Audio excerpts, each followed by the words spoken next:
बच्चों देख लो विचार करके, इंद्र का राज प्राप्त करके फिर चीटी कीड़ी मकोड़े बनकर धक्के खाते हैं। इंद्र कुबेर धन का देवता इस तीन लोक का, यानी वित्त मंत्री। इंद्र कुबेर ईश की पदवी, ब्रह्मा विष्णु महेश के पद तक भी तुमने प्राप्त किए। ब्रह्मा वरुण धर्मराया, वरुण जल का देवता, धर्मराय न्यायाधीश, ये सारे मरते जन्मते हैं और इनको भी फिर बार बार कभी किसी नई आत्मा को ये पद मिल जाते हैं जिनके पुण्य ज्यादा होते, तप ज्यादा होता। अब कहते असंग जन्म तन मरता हो गए, जीवित क्यों ना मरे रे। द्वादश मद महल मठ बोरे बोर ना दे रे। द्वादश दरमद पर में द्वार के आगे वो सतलोक है, वहां जाने के बाद फिर दोबारा जन्म आपका नहीं होगा। आप असंग जन्म मरता होगे, एक बार जीवित मर के देखो। जीवित बनने का आपको एग्जाम्पल बताया था, बताता रहता हूं, सत्संग भी आप सुनते हो कि सत्संग की तरफ चलो, काल खूब अड़ंगे अड़ा होगा। और ये सोच लो जैसे सत्संग ये आपके घर पे हो गया, जान की जरूरत नहीं। दो बातें भाई और बहनों, जीवित मरने की परिभाषा गुरुदेव भगवान हमें समझा रहे हैं। और क्या कह रहे हैं गुरुदेव भगवान? जीवित मरना क्या है? जब आप सत्संग की तरफ चलो तो काल 100 बाधाएं उत्पन्न करेगा।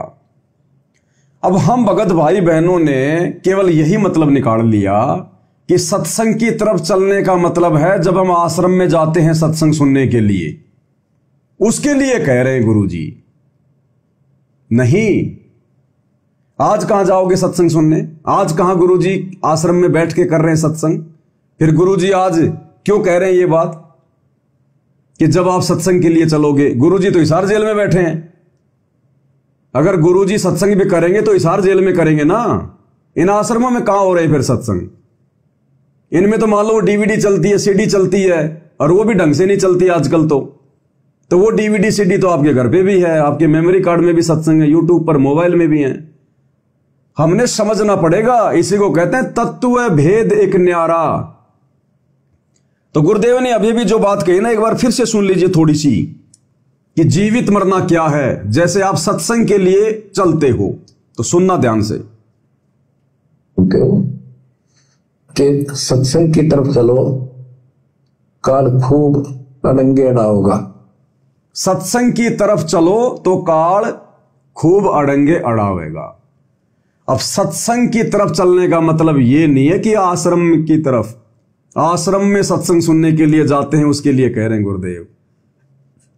सत्संग का मतलब है जब आप सच्चाई के रास्ते पर चलोगे, जब आप सत्यता को अपनाने की सोचोगे, आप सत मार्ग पर चलने का प्रयास करोगे। और सत मार्ग पर कैसे चलेंगे?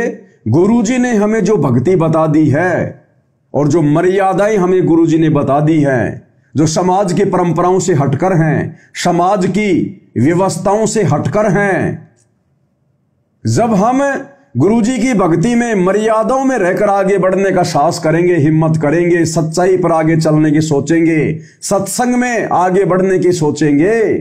सत्संग में आगे बढ़ने का मतलब है मर्यादाओं के साथ में भक्ति पे आगे बढ़ना। तो काल 100 रोड़े अटकाएगा। आपका पति आपका दुश्मन बन जाएगा, आपकी पत्नी आपकी दुश्मन बन के खड़ी हो जाएगी जो अनपदेशी हैं। किसी के सास ससुर रोड़ा अटकाएंगे, किसी के माता पिता रोड़ा अटकाएंगे। काल 100 प्रकार की बाधाएं उत्पन्न कर देगा। तो सत्संग की तरफ आगे बढ़ने का मतलब है इस भक्ति मार्ग पर मर्यादाओं के साथ आगे बढ़ने की सोचना, हिम्मत करना। गुरुदेव केवल आश्रम वाले सत्संग की बात नहीं कर रहे, क्योंकि यह बात बोल के फिर गुरुदेव ने आश्रम वाले सत्संग को रिजेक्ट कर दिया। और गुरुदेव कह रहे हैं जैसे अब आपको कहीं जाने की जरूरत ही नहीं है, घर बैठे सत्संग सुनो। क्या कह रहे गुरुदेव? अब आपको कहीं जाने की जरूरत नहीं है, घर बैठे सत्संग सुनो। सुन लो ध्यान से एक बार। जीवित बनने का आपको एग्जाम्पल बताता रहता हूँ, सत्संग भी आप सुनते हो।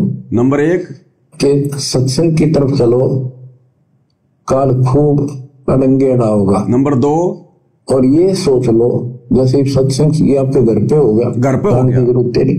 क्या कह रहे गुरुदेव? अब जैसे सत्संग आपके घर पे ही हो गया, आपको कहीं जाने की जरूरत नहीं है।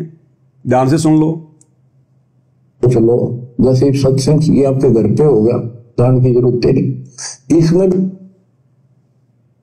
स्पष्ट कर दिया गुरुदेव ने कि सत्संग की तरफ आगे बढ़ने का मतलब केवल ये नहीं है कि आश्रमों की तरफ हम जाएंगे सत्संग सुनने के लिए तो काल रोड़े अटकाएगा। वो तो गुरुदेव ने रिजेक्ट कर दिया कि जैसे अब सत्संग तो आपके घर पे हो गए, कहीं जाने की जरूरत नहीं है। कितनी बड़ी बात कह दी गुरुदेव ने कि आपने सत्संग सुनने के लिए इन शतलोक आश्रमों में जाने की जरूरत नहीं है। ये संकेत कर दिया परमात्मा ने। समझदार को संकेत काफी है। इसको कहते हैं तत्व भेद एक न्यारा रे साधु भाई, तत्व भेद एक न्यारा। और समझेगा कोई गुरुमुख प्यारा, जो परमात्मा की विशेष आत्मा होंगी, वही इन विशेष संदेशों के संकेतों को समझेंगी। तो गुरुदेव कह रहे हैं जब आप सत्संग के लिए आप चलोगे तो काल 100 से रोड़े अटकाएगा। यानी जब आप ज्ञान को आधार बनाकर मर्यादाओं में रहकर संघर्ष करते हुए भक्ति को सफल करने की तरफ आगे बढ़ोगे तो काल बड़े रोड़े अटकाएगा। जैसे हम सत्सेवक भाई बहन साध संगति से जुड़कर अपने ही गुरु को परमात्मा मानकर हम लोगों ने घर घर भोग लगाना शुरू किया। गुरुदेव की आरती उतारने के लिए पूजा की थाली हमने घर घर भेजनी शुरू की। भाई बहनों ने आरती उतारनी शुरू कर दी है। एकमात्र अपने गुरुदेव का फोटो अपने घर पे रखना, बाकी सबकी फोटो हमने हटा दी है। तो काल कितना जोर लगा रहा है, कितना साध संगतियों का विरोध करवा रहा है। हमारे को गुरुद्रोही तक साबित करवा दिया, गुरुद्रोही तक, कि ये तो गुरुद्रोही है, गुरुद्रोही। गुरुजी ने मिशन से निकाल दिया है। ये जोर कौन लगा रहा है? काल। क्यों? क्योंकि हम सत्संग की ओर आगे बढ़ रहे हैं, हम सच्चाई की ओर आगे बढ़ रहे हैं, हम सत भक्ति मार्ग पर आगे की ओर बढ़ रहे हैं। और गुरुदेव ने आगे कह दिया बच्चों अब सत्संग सुनने के लिए कहीं जाने की जरूरत नहीं है। अरे सोशल मीडिया क्यों दिए भगवान ने?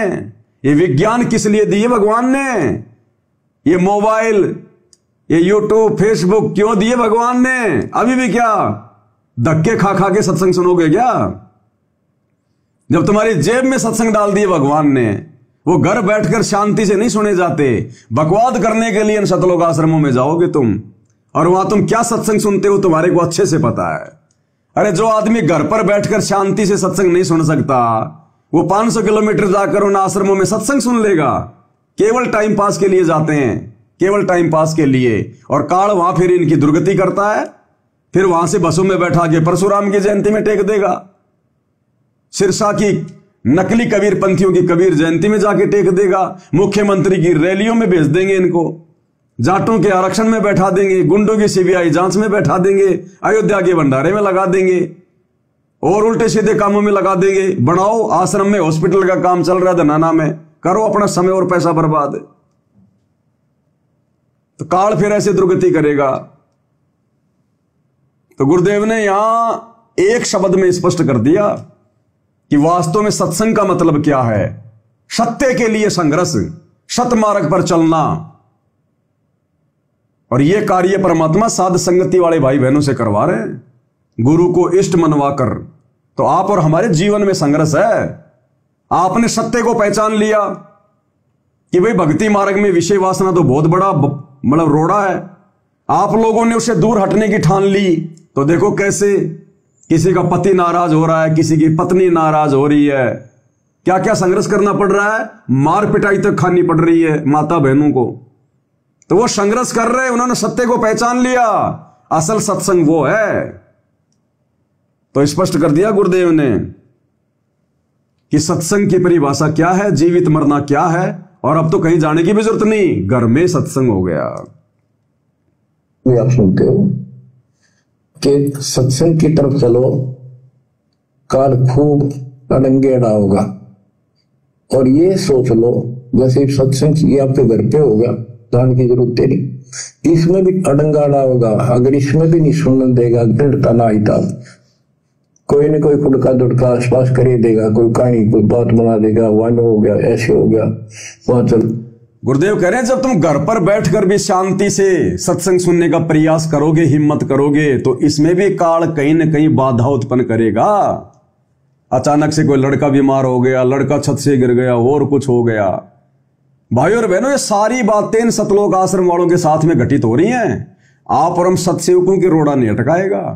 कुछ एक आत्माओं को छोड़कर, 1-2% सत्सेवक भाई बहनों को छोड़कर, क्योंकि अभी वो कमजोर हैं, अभी वो देखा देखी में चल रहे हैं, अभी उनको दृढ़ विश्वास नहीं हो पाया अपने गुरु पर, अभी वो पूर्णतया मर्यादाओं में नहीं है, इसलिए काल उनके जीवन में थोड़ी बहुत बाधाएं उत्पन्न कर रहा है। अन्यथा ज्यादातर सत्सेवक भाई बहन आप देख लो जाके, जो दृढ़ता, जो हिम्मत वो दिखा रहे हैं वर्तमान में, जो गुरु जी के प्रति समर्पण भाव, जो लगन, जो श्रद्धा उनकी है, आपको संसार में देखने को नहीं मिलेगी कहीं। तो जो थोड़े बहुत जो कच्चे हैं ना, ये काल वहीं पे अपना शिकंजा टाइट करेगा, बाकी नहीं कर पाएगा ये। तो गुरुदेव कह रहे हैं जो तुम घर पे सत्संग सुनोगे ना, उसमें भी ये थोड़े बहुत रोड़े अटकाएगा, लेकिन हिम्मत कर लेना, बैठ जाना एक बार, सोते सोते, बैठे बैठे, जैसे भी है, काम धंधा करते करते अपना सत्संग सुनने को नहीं चूकना चाहिए। क्योंकि सत्संग हमें हर प्रकार से पारितोषित करता है। सत्संग हमें चौतरफा हमारा पालन पोषण करता है। सत्संग हमारे हर रोग की दवा है। सत्संग से हमारा अंतःकरण साफ रहता है, गुरु जी के प्रति भाव बने रहते हैं, दृढ़ता बनी रहती है, हिम्मत सी बनी रहती है, भक्ति में मन लगा रहता है। और सत्संग यदि हम 2-4 दिन नहीं सुनते हैं तो मन हमें चारों तरफ से घेर लेता है, और फिर हमने सत्संग ही सुनने पड़ेंगे। जब तक वो शब्द की चोट नहीं लगेगी, कान के माध्यम से दवा अंदर नहीं जाएगी। ये सत्संग अंदर झाड़ू का काम करते हैं, फिर से हमारे अंतःकरण को साफ कर देते हैं, निर्मल कर देते हैं। तो सत्संग सुनना बहुत जरूरी है, क्योंकि सत्संग यानी ज्ञान, और ज्ञान यानी भक्ति की नींव, और जिसकी नींव मजबूत है भाई और बहनों, वही भक्ति मार्ग पर दृढ़ता के साथ आगे बढ़ सकता है। तो भाई और बहनों, आज के वीडियो में गुरुदेव भगवान के आशीर्वाद से केवल हम इतना ही लेंगे, क्योंकि ये विशेष संदेश है। हम धीरे धीरे आगे बढ़ेंगे। ये कोई हम इसलिए नहीं लाइव आते कि साहब हमने तो वीडियो बना बना के छोड़ने हैं, 1 घंटे का विशेष संदेश है, लो जी 1 दिन में पूरा कर दो, हो ही नहीं पाएगा। कितनी कोशिश कर लो आप, फिर ऐसे तो सब ना सुन रहे हैं अपने घर पे बैठकर विशेष संदेश रोजाना 1-1 घंटे के, और ऐसे अगर हम लाइव में आकर सुन लेंगे तो फिर क्या फायदा। लाइव में आने का मतलब है उसके ऊपर विश्लेषण हो, निष्कर्ष निकले, उनके अंदर गुरुदेव ने जो संकेत छुपा रखे हैं, जो गूढ़ बातें छुपा रखी हैं, जिससे हमें दृढ़ता मिलेगी, वो बातें निकल के बाहर आनी चाहिए। यह है साध संगति।